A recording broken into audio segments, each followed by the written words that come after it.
तो आज मैं आपको धरती माता की कहानी सुनाऊंगी। एक माँ थी, उसका एक बेटा और एक बेटी थी। माँ बहुत ज़्यादा गरीब थी। वह मजदूरी करके अपना गुजारा चलाती थी। धीरे धीरे बच्चे बड़े होने लगे, बेटी शादी के योग्य होने लगी। माँ बूढ़ी हो गई थी।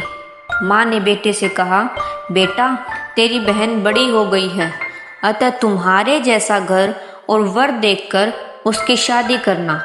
ऐसा कहकर माँ तो कुछ दिनों में मर गई। भाई गांव गांव घूमता रहा, लेकिन बहन के योग्य कोई वर नहीं मिला। वह घूम घूम कर थक गया। एक दिन उसने सोचा कि मैं ही इससे शादी कर लूं। ऐसा सोचकर वह चुनरी और सामान ले आया। बहन ने कहा, यह सब सामान क्यों लेकर आए हो? भाई बोला, तेरी शादी है। मोहल्ले वालों ने बहन से कहा कि तुम्हारा भाई तो तुमसे ही शादी कर रहा है।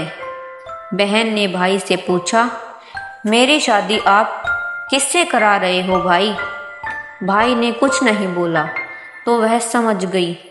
उसने एक लोटा लिया, चुनरी ली और चप्पल पहनकर जंगल में रवाना हो गई। गांव के ग्वालों ने उससे पूछा कि वन में क्यों जा रही हो? तो उसने कोई जवाब नहीं दिया। वन में जाकर धरती माता को वह पुकारने लगी और बोली, हे माँ, तू ही मेरी लाज रखना, नहीं तो अन्याय हो जाएगा। मैं क्या करूँ? मुझे अपनी गोद में ले लो, नहीं तो मैं यहाँ पर मर जाऊंगी। धरती माँ फटी तो बहन ने एक तरफ लोटा रखा और दूसरी तरफ चप्पल पहन ली और वह धरती माता में जाने लगी। इतने में दौड़ता हुआ भाई वन में आया और ग्वालों से पूछा कि उसकी बहन किस तरफ गई है। ग्वालों ने कहा, तेरी बहन उधर गई है।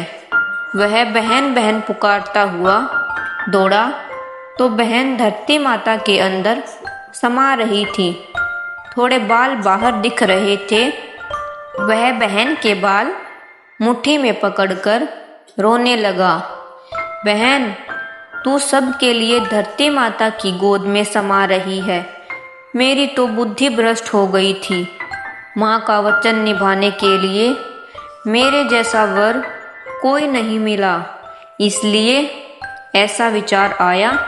पर धरती माता ने सत्य के लिए बेटी को अपने में समा लिया।